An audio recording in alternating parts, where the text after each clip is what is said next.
The holiday that's upcoming, the holiday of Passover, every Jewish family gathers around the Seder table and we celebrate the holiday with the rituals of the Seder night.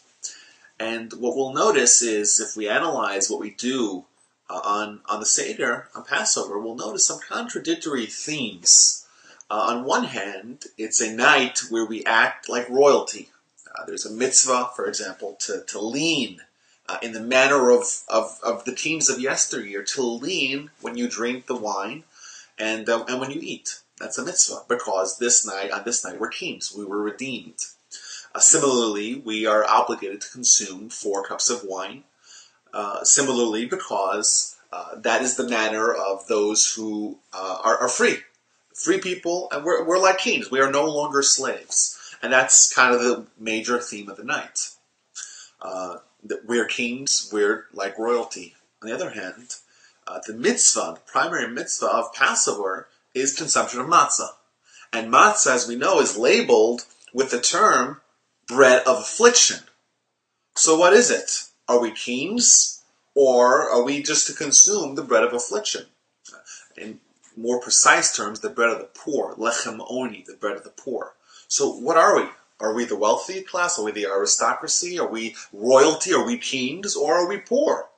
And what is the meaning behind these two divergent themes that unite on the holiday of Passover? Passover is the holiday of redemption. We were slaves in Egypt. We were restricted. We were bound. We were shackled to the whims and the will of Pharaoh and the Egyptian masters. We don't have the opportunity to make our own decisions, to blaze our own course for ourselves in our lives. And comes along the Exodus, and the Almighty miraculously redeems the Jewish people, and we are now henceforth free persons. We could do whatever we want. But even today, in 2014, in the United States of America, most of us are dealing with internal challenges, internal turmoil that makes us no different than slaves. And how's that? Because we are also bound by the whims of our instinct. Now, what do I mean by that? I mean by that if you, my friend, were to decide that you want to, do something to change the world, right? To deal with the major problems facing the Jewish people, to decide that you are no longer using your cell phone on Shabbat, which is a great example. You want to do a wireless weekend, which is a wonderful thing. And everyone knows, and people know, that it's a very healthy thing to take 26 hours off from using your cell phone. Right? It's good for you, it's good for your social life, it's good for your intellectual life, it's healthy. But let's say you were to make that decision, or anyone, or most people, not everyone, most people, you would have a very hard time. Why is that? Because on a certain level, we are also enslaved to our phones and to our way of life, and we are very inflexible in how much we can change.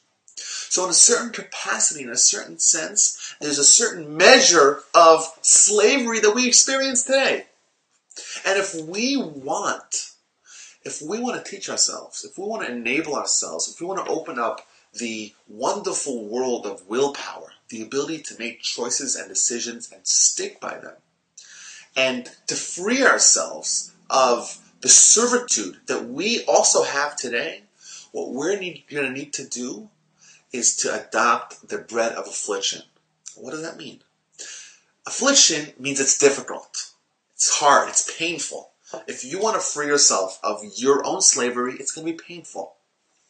So that's number one. But number two, what you need to do is you have to be like matzah. Matzah is it's very unpretentious. It's very minimalistic. It's very limited. You need to learn to limit yourself. If you want to say, I want to abstain from my phone, you have to limit yourself. You have to say, I am not doing it. And and that's very challenging. It's very difficult. It's very painful. It's affliction. But ultimately, that is freedom. That brings you to freedom. So in a sense, the holiday and the lesson of Passover is that true redemption, right, for us today, from the things that bound and constrict us, may entail, or most likely will necessarily entail, affliction. If you want to be free to make your own choices, to decide that you want to do something, even though it's maybe unpopular, right? Because it's right. Or you want to accomplish wonderful things and you have things like this that stand in your way, right? But if true freedom demands a little bit of affliction. So in a sense, that the two elements, the two contradictory elements of Passover complement each other. Matza, bread of affliction, self-affliction and self-limitation, to create limitations for yourself, to say no, to learn how to say no to yourself, that is the path to freedom. That is the path to being the king, to being in complete control, to have dominion over your decisions and over your future. Happy Passover.